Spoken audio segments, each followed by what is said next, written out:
experimento a analisar, ó, é aquele em que vocês deveriam ver a vazão da água por uma garrafa, por uma garrafa PET, por exemplo, que tivesse furos na base, né? Esse experimento aí foi feito, né? E foi bem feito, tá? Pelo pessoal, pelo grupo Copérnico, pelo grupo do Einstein, pelo grupo Newton, certo? Eu peguei aqui os dados do resultado do grupo do Newton, né?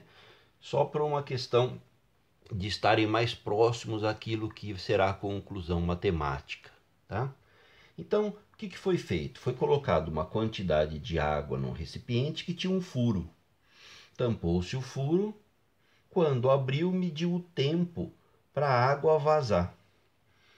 Depois, botou o mesmo tanto de água e aí, ao invés de ter um furo, tinham 2 furos, depois 3 furos, 4 furos, ou seja, o que variava era o número de furos. Então, o número de furos eu vou chamar de N, é o que está aqui nessa coluna, ó, do resultado do grupo Newton, e mediu-se o tempo. Então, eles colocaram o tempo aqui para vazar já em segundos. Tem grupo que fez em minutos e segundos, seria só converter para uma unidade única, tá? Então é lógico que agora esse resultado não segue mais a ideia de grandezas linearmente dependentes. Por quê? A relação linear. Porque, primeiro, o 0,0 não vai fazer parte. Se eu tivesse 0 furo, a água ia sair em 0 segundos, ia sair muito rapidamente? Não, ela não iria sair. O 0,0 não faz parte do experimento. Segundo, né, para termos uma relação linear, o que acontecia entre as grandezas? Quando eu aumentava uma, a outra também aumentava. Se eu fizer a divisão, gente, entre elas, ó, se eu dividir 70 por 1, dá 70. Se eu dividir 31 por 2, vai dar 15,5. Ou seja, não dá nem perto da divisão dessa. Então a relação não é linear. Mas a relação também não é quadrática.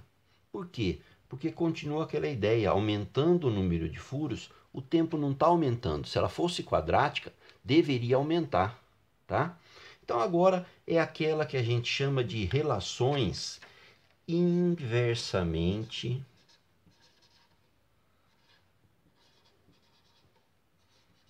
proporcionais.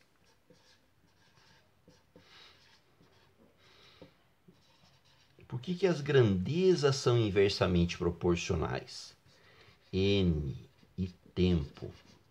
Porque quando eu aumento uma, a outra diminui, tá? Então, veja, quando elas são inversamente proporcionais, existe uma outra maneira da gente tentar entender o problema, para ver se é assim, ó. 70 vezes 1. Se eu multiplicar, quando eu tinha relação linear, eu dividi uma pela outra. Não, agora eu vou multiplicar essas duas informações. Quanto dá? 70. Quando eu multiplico essas duas, 62. Quando eu multiplico essas duas, 75.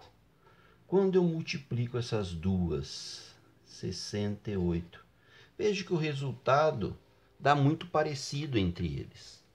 Então, toda vez que eu tiver grandezas que são inversamente proporcionais, vai acontecer isso.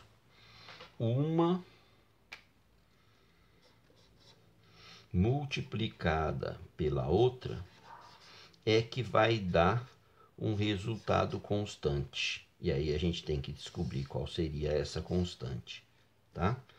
Mas a relação inversamente proporcional, então ela passa a ter duas características, né? Um produto constante e quando uma aumenta, a outra diminui, tá? Nós veremos também que esse tipo de relação entre as grandezas vai aparecer nos problemas quando a gente entrar no conteúdo específico, tá bom?